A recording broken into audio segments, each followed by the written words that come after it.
Tēnā koutou, tēnā koutou, tēnā koutou katoa. Welcome to Lincoln University SOLA seminar series. Today we have a special topic, a research topic by Anne Cunningham, who is a PhD student at Lincoln University and University of Copenhagen. Today she will talk to us about her doctoral research, and her presentation is entitled Consent Designed, the Case of Superkilen Copenhagen. And I'm going to welcome you to open your mic, please, and the floor is yours. Thank you, Nada. As Nada said, I'm Anne Cunningham, and the presentation today is from my PhD, my ongoing PhD study. Oh, and it's not going on. There we go. So I'm going to look today at the case of Superkilen in Copenhagen, or some aspects of that from my PhD study. The context of my thesis is landscape democracy. So broadly, questions of how do we democratize a landscape? What that small body of small and growing body of theory looks at is the shift that we've had from landscape as a rational and objective thing that we research using our expert lenses to landscape as subjective, the concern of heterogenous actors, and even the primary concern of local actors. So when it was the focus of expert concern, we might have introduced investigative democracy, so local participation workshops and events, the design charrette, and use those to harvest and clarify an expert perspective, harvest information to clarify an expert perspective.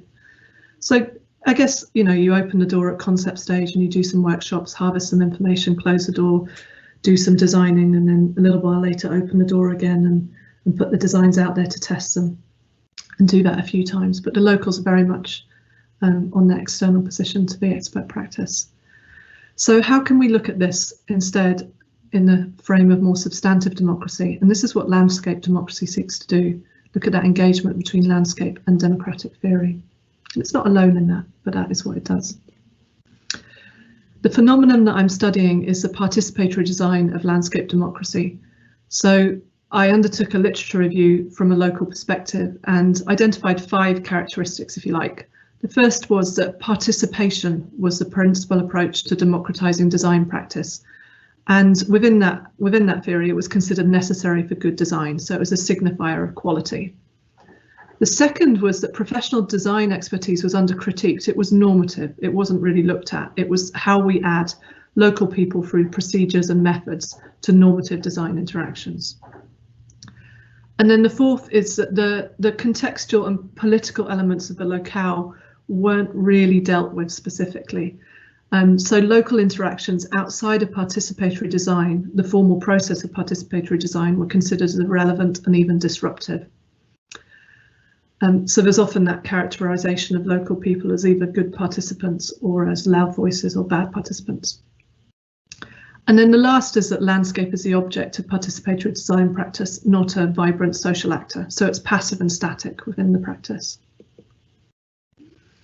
So the proposition that I set forth for this study is we can better understand how participatory landscape architecture democratizes a landscape if we shift from a normative, social and procedural focus to developing theory using an analytical lens that is fundamentally democratic and considers interactions between humans and with non-human actors. So the analytical lens that I looked to develop was a novel interdisciplinary one for landscape democracy, and I looked to consent.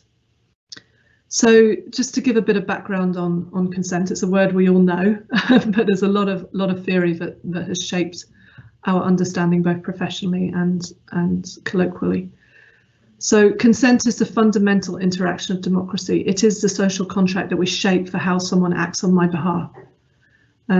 It seeks to develop well-being and social integrity, as does democracy, and it responds to asymmetries of power with constructive critiques and approaches. So there's a lot of information out there about how to do the shaping and making of consent. And that's within significant theory that supports professional practices in other social welfare disciplines like law or medicine or journalism. It's worth noting, however, it doesn't consider non-human actors, and that's kind of fundamental for landscape architecture. So it's, as I said, it's a very broad broad school of theory. So I considered what concepts would be useful to landscape architecture and to sensitize this study. And there were three that I particularly looked to.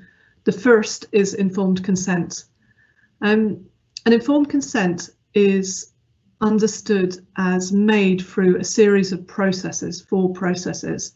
And whilst you do those processes, you have to discharge specific moral duties in order. So the processes are the developing of understanding, the developing of decisions, the authorization, that moment of commitment, and you do that without coercion or voluntarily. And that all happens whilst considering constraints. So it's not a wish list, as it were. It's something much more grounded than that. And whilst you do that, you have to discharge, or the consentee has to have the experience of discharging autonomy, which self-determination. I am allowed to have my own view and I understand my own view. Beneficence, which is the one that we see enshrined in the Hippocratic Oath, to do good or at least do no harm, and justice. The next concept I looked to was authentic consent, which is a relatively new idea.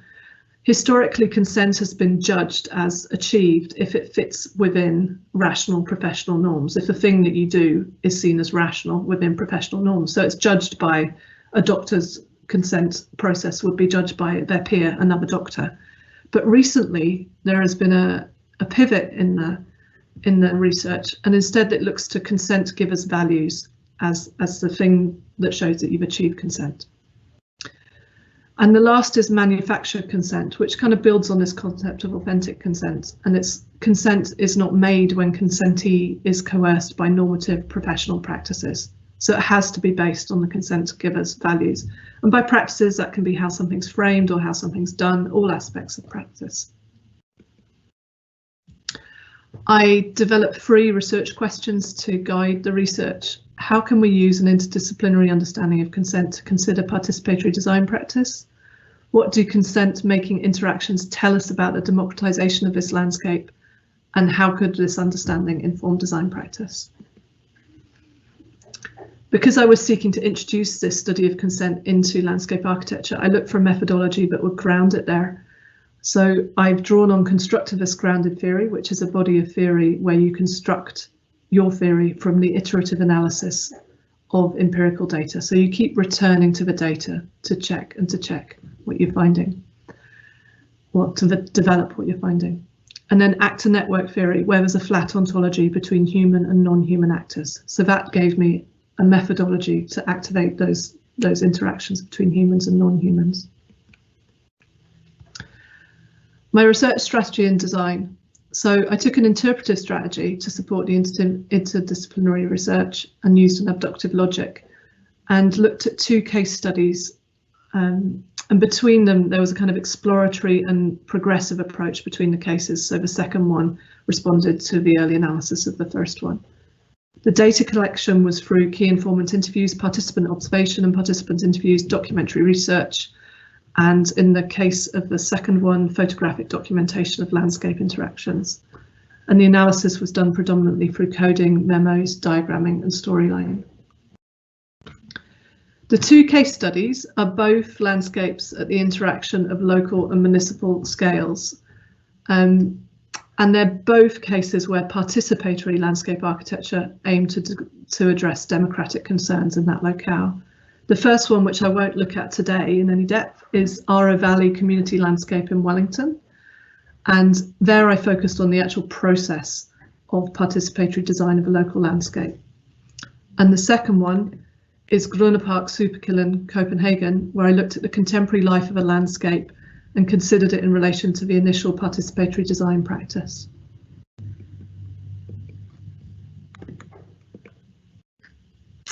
So with Mjølnerparken, my data collection was done over 10 months where I was in Copenhagen, and I undertook 33 participant interviews, spent 2 to 3 days a month for about 10 months on the landscape, did 17 key informant interviews and drew on a range of documents from the design documentation and presentation and the municipal reports and meeting records, which in Denmark are all publicly available, the client and funder reports and media and press releases.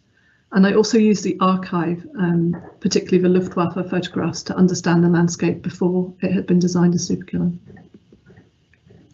So I'm aware these are quite small pictures, and they're on your small laptops today. I hope you can see, but on the left there is an image of Copenhagen itself, and you can see the suburb of Nørrebro is in the centre of Copenhagen, and it's a suburb that has a long history of driving social welfare development. A lot of protests and autonomous action have helped to form the Danish state as we understand it today. And Superkilen itself is within that wee green circle in the middle diagram, and you can see that it lies very much at the edge of that suburb of Nørrebro with its very distinct character. And it's adjacent to Nordvest, which is a suburb that houses a lot of immigrants to Denmark, so a much more, if you like, ordinary domestic suburb.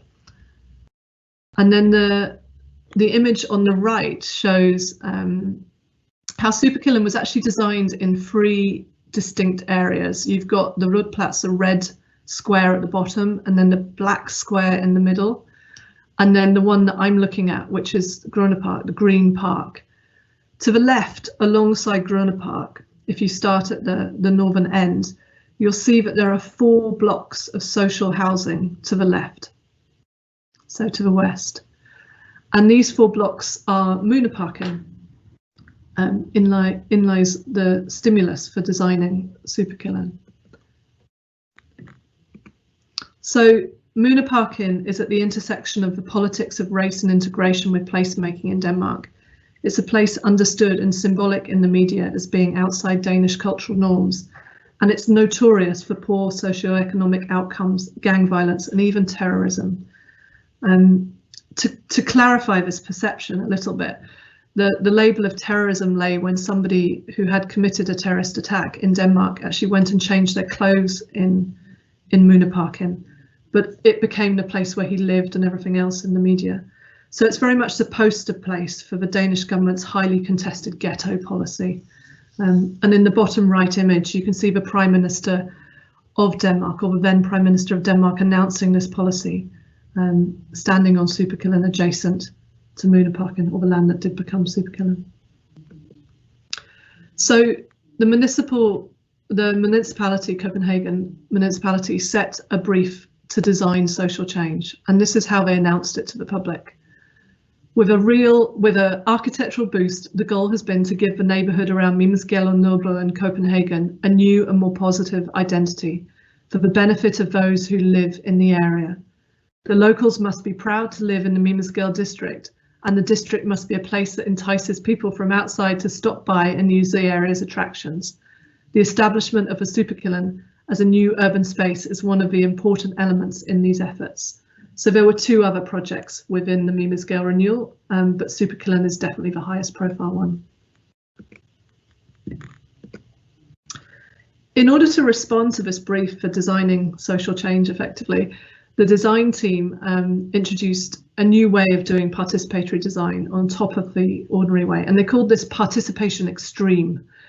And they described why they did this to me in an interview. They talked about how the municipal workshops had become extremely rigid. I mean to say, I'm not saying we should get rid of them, I'm just saying that it's definitely not enough. And then they talked about those workshops a little bit, saying most of them are like middle-aged men because they've got the kids out the way and they have the time. And also they feel that they need that kind of power, I think. So they were speaking to the participants being middle-aged white men. And then they described the impact of that, the downside of this whole democratic process where everybody has to say, or has a say, is that anything extraordinary, magical, we get voted down.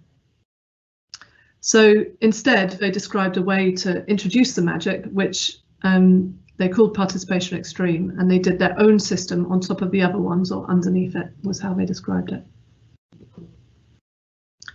So when I arrived in Superkilen in 2018, I noticed that despite the high profile of this design, there had been some recent material and spatial changes.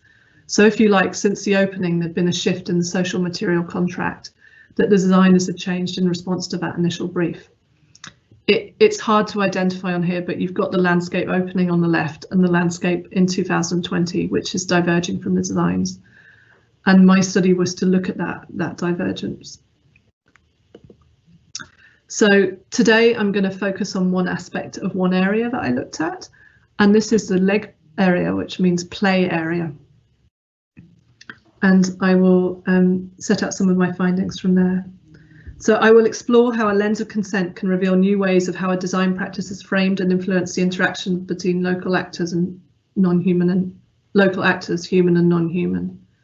The design team intended the play area of Mjølnerparken to be a place where the young men of Mjølnerparken could physically challenge themselves on the equipment, whilst being visible, prominent and public on a high area next to the main cycleway. The initial fieldwork identified this as an area that was not used as expected. This initial phase also identified 3 spatially overlapping zones within this one area. In each, distinct interactions between human and material actors were reshaping its use. And today I'm going to look at one of those zones, the Vandals. This section explores the local material response to the design team's material invitation for ongoing autonomous art practices. In this part of the study, it is shown how existing access to Copenhagen's public space allowed some actors to avoid criminalisation and so shift the place's spatial justice. This therefore invites a discussion about the implications of material invitations to a locale. On the white wall is a street art piece, Souza. You can see that on the left image. The white wall is the back of an old office building in Hemsedal. The building was originally a biscuit factory. The white wall was intended by Superkilen's design team as an invitation for these autonomous arts practices. The design team said, "I know that there have been constantly graffitied walls. It's interesting because in the very beginning of the project, this is one of the things we would like to have encouraged." This intent to encourage these practices was not shown in their presentations due to opposition from the local group who didn't want to encourage graffiti. The design team were repeatedly dismissive of this local user group's input, considering them unrepresentative of the diversity of the locale. Souza's artwork was developed with a clear intent to change people's relationship to the place. It's a paced-up artwork. Souza is from the German zusammen, meaning together. Souza explained during an interview that he established his street art practice in the 1980s after attending art school in Copenhagen. He himself is based in another suburb of Copenhagen, some distance from Superkilen, and has cited his artworks across Copenhagen as part of an ongoing outdoor campaign. He understands that children on the move play Spot the Souza. Souza mentions that this one is unusual because it's not on the road, but bike transportation is key, as the work here is visible from the major cycle route, Nørrebroruten. This route transects Superkilen and connects to Den Grønne Stil, which is the green spine. It's one of Copenhagen's major cycle arteries. Souza's decision to cite an artwork here was not aligned with the design team's intention to invite the young men of Mjølnerparken to be part of the social contract of the space. Instead, Souza has invited a close relationship between this place and families driving or cycling around Copenhagen. Formally, this paste-up responds to Souza's understanding of what he considered interesting about the space, in particular an existing artwork on the white wall. You can just see on the left-hand side of the image below the Z, the top of that artwork, the bit that still remains. And he says, "It was an Italian guy, I can't recall his name, but he did some drawings," referring to the black artwork. And he calls them very special. "I think I tried to take the inspiration to make sense of that work in this environment." Souza described the Italian artist's work as it looks like a creature from the lagoon, so that was what inspired us to do a horror theme. In this way, the work is site-specific, underscored by his interpretation of the context and his cultural references.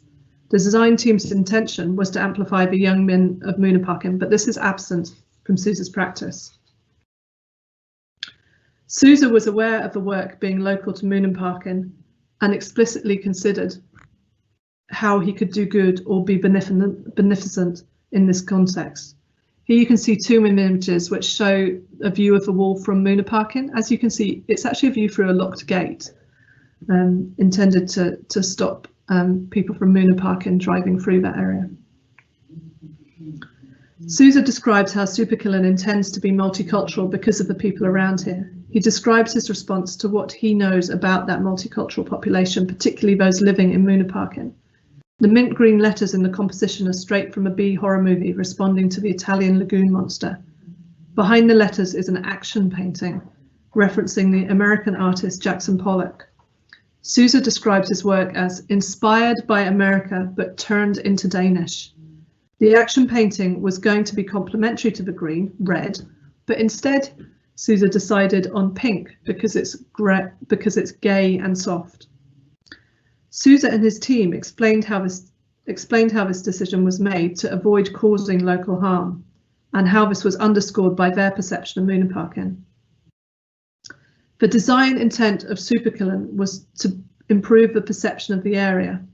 Despite this, there continued to be widespread media about Mjølnerparken as a focus for gangs and terrorism, perpetuated by non-Danish young men. So Souza understood Mjølnerparken as a home to young men that are associated with gangs and terrorism. And he says, if you put up bloodstains on the wall, referring to the initial idea of a red backdrop, it's like it's too symbolic for them and they will love us in some way because it's a hot area. This understanding of Mjølnerparken as a place of violent black young men underscores this Danish artist's decisions on how to discharge the moral duty not to do harm through the formal qualities of his artwork. Souza is concerned that if he explicitly references violence, that he will align himself with Mjølnerparken residents. He goes on to discuss how that would make him an enemy of the state that he aligns himself with and whose spatial justice he intends to constructively contribute to. In this way, the artwork deliberately disassociates itself from Mjølnerparken's young men, albeit one actor's understanding of them. So whilst Souza's practice was not in keeping with the design team's intent, it's reasonable to consider that it was invited by the white wall. Souza's practice is grounded in a diachronic perception of a site, how his practice's social intent will be integrated into that. This is in contrast to the ethereal, synchronic artwork that young black men from Mjølnerparken, the design team, sought to invite. The Souza artwork was conceived from sketches made on site, then formal decisions about it were explored in Souza's studio, where they were also partially constructed. Then the paste up was installed on the site with very strong glue. We call it extreme glue. Just to explain, it's made out of MDF, painted up, and then the backdrop, the red, is painted on site, and then they stick it on with this extreme glue. His use of extreme glue asserts his self-determined, so his autonomous right to authorize his long-term presence. He also discusses this intent in the context of his other artworks, noting that if a paste up is removed, it retains a presence as it's like a negative space on the wall. The artwork's placement was also key to this objective.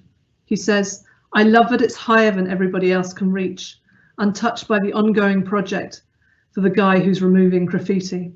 And also because it's a paste up, you need special tools with you to get it down.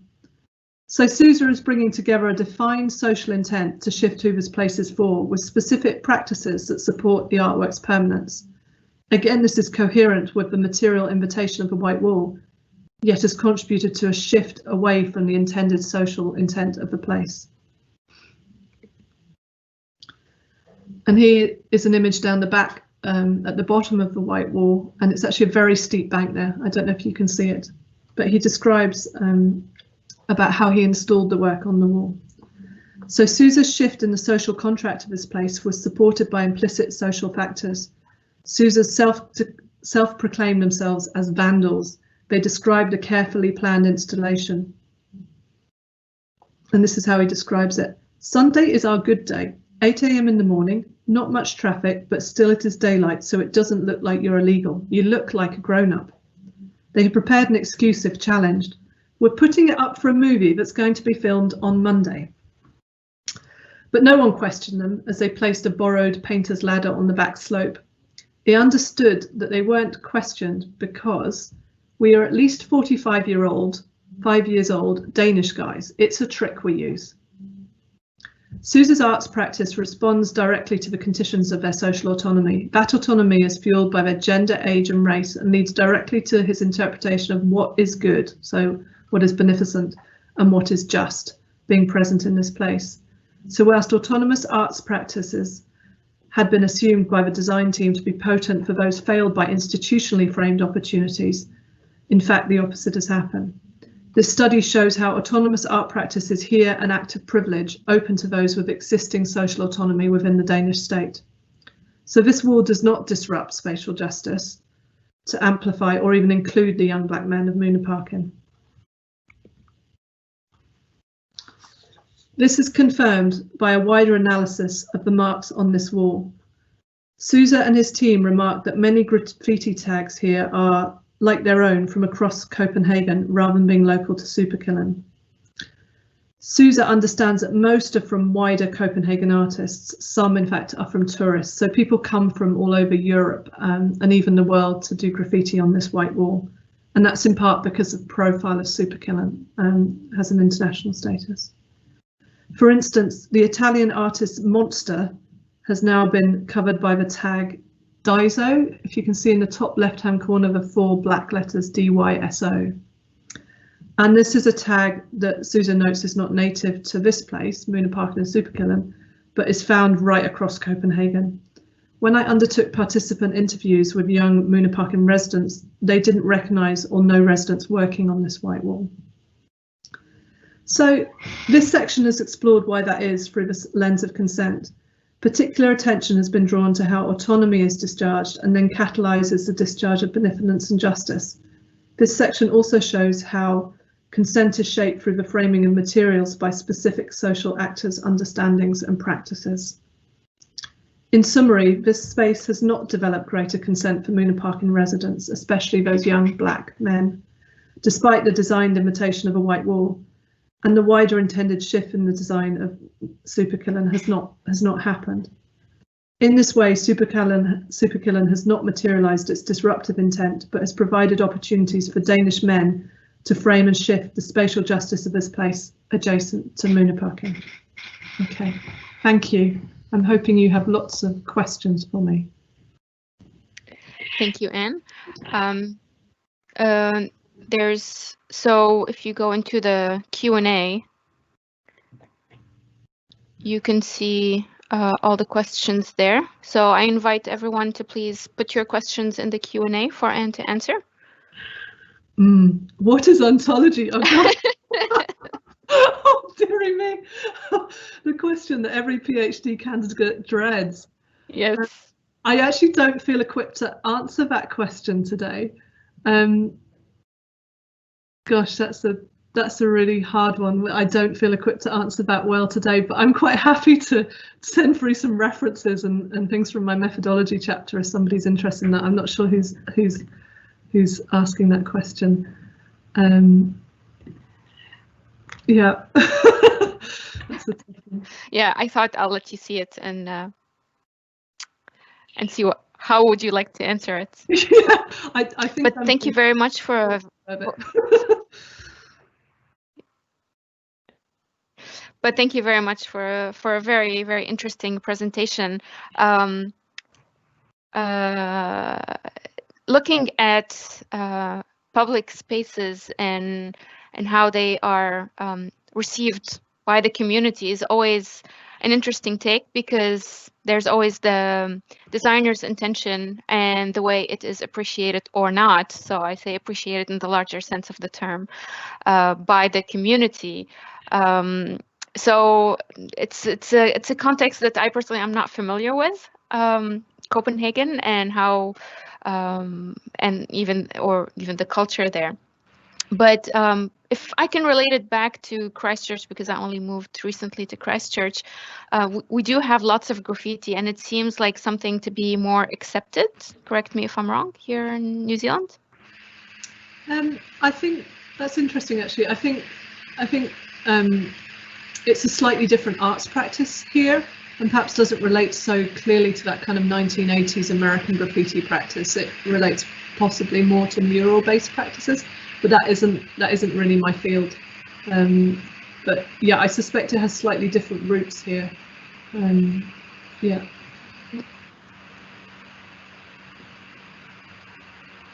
Yeah. So yeah, we have more questions. We do. The second question, what does Superkilen mean? I can answer very simply. Kilen means wedge, and the shape of the landscape is a kind of long, thin wedge. So the Danes love using that word super as a kind of way of augmenting an idea. So it's the super wedge, this idea that it's going to be really super in that landscape.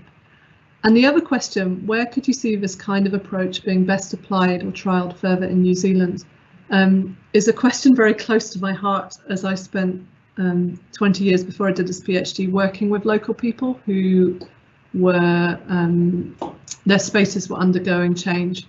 So the case at Aro Valley is one where I traced the consent during the study, and I could see this being used in relation to a number of different practices. So for instance, if you were designing a cycleway and it goes through a local place, the decision to shift the mobility to an idea that cycling is part of how we consider spatial justice is taken at a municipal scale, and then at a local level you would have to revisit those ideas of how do we understand this place, this small bit of land, this bit of cycleway, this neighbourhood. How do people get involved in decisions? Like, what is the decision at this scale and what is the decision at the municipal scale? What will do good here? Is there transitional harm whilst we change these places? And then through to ideas about spatial justice. So I think it has a general, my personal feeling is it has a general value as a conversation within design practice. But maybe you can ask me again when I finished my PhD and I've developed those conclusions a little bit further. So one more. Yes. That's just, can I hear? Yeah, I think that's it. No, there's one more. Is there? Have you thought about what the practices in Superkilen might suggest for the designer's intent? What the practices in Superkilen. So basically reflecting on what the values were that underscored the designer's intent. Is that the question? I'll assume it is. That's the problem with these one-way systems, isn't it? Yes, I have.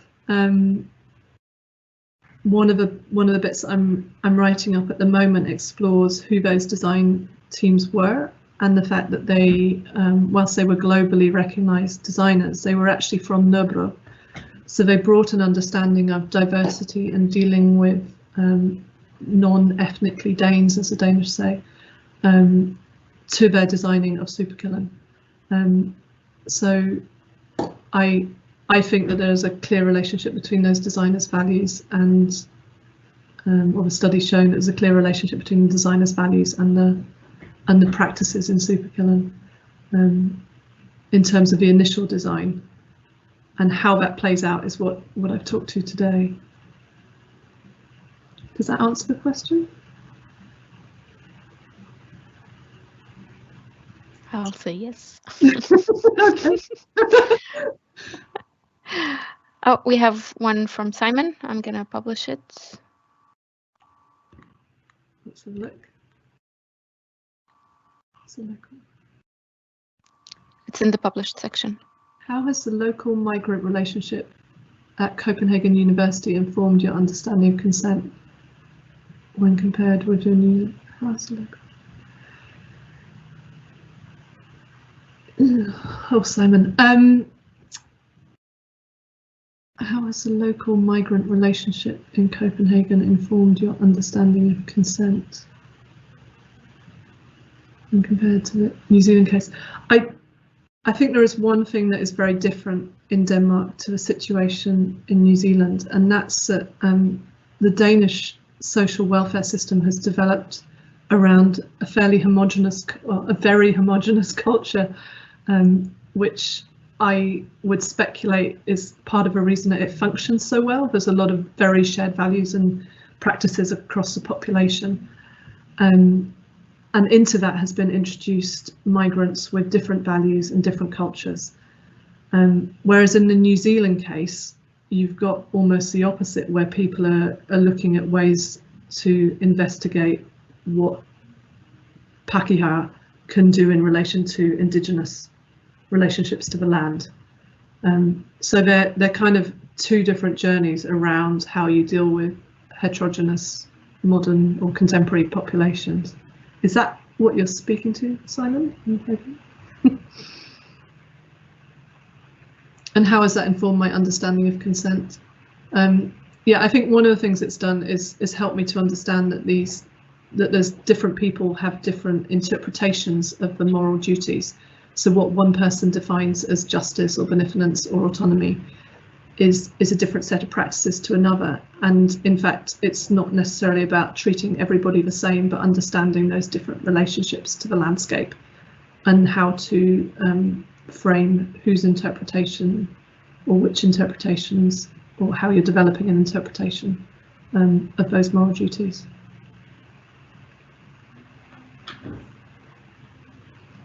Any more? Oh, we Yes. have more. Yeah, we have. Yeah, okay. I think that's everything, isn't it? Now there's one more in the published. What do your findings indicate in terms of ownership of public spaces? What ownership can local populations claim? Oh, that's so interesting. What ownership can local populations claim? I'm going to start by contesting the word ownership because I think it takes us down a very difficult route and take it back to the idea of consent. So what consent can local populations shape, or how can they shape it? In which ways? Which people? My study's more been about revealing what is going on at the moment in terms of the shaping of consent. And I'm not really at the stage where I can draw conclusions yet about what that can look like. But I would posit that talking about shaping consent is perhaps more useful than shaping or delivering ownership when you're talking about how people relate to the land. Because why? Because you can have multiple ones doing different things and interacting with each other. That doesn't really, no, I'm not giving you a good why. I need to think about that a bit more, but I hope shifting that idea from ownership to consent is useful. That's interesting.